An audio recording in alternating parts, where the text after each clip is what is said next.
Кореяда рейтингті жарып жатқан жаңа дорама.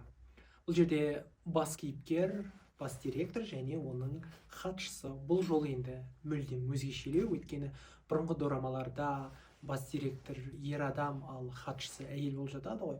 Бұл жолы керісінше бас директор әйел, ал хатшы ер адам. Бас директор өте қатал, өте қатты. Оған жаңа хатшы болып жұмысқа тұрады ер адам.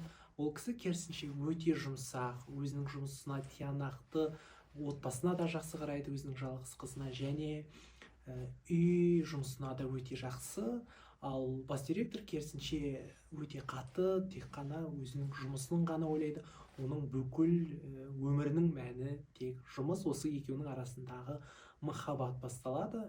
Енді бұл жердегі актерлер кішкене үлкендеу ғой, жас емес, 40+ актерлер. Сондықтан да бұл дорама мүмкін 30+ адамдарға жақсы келетін шығар. Дораманың аты «Мой идеальный секретарь».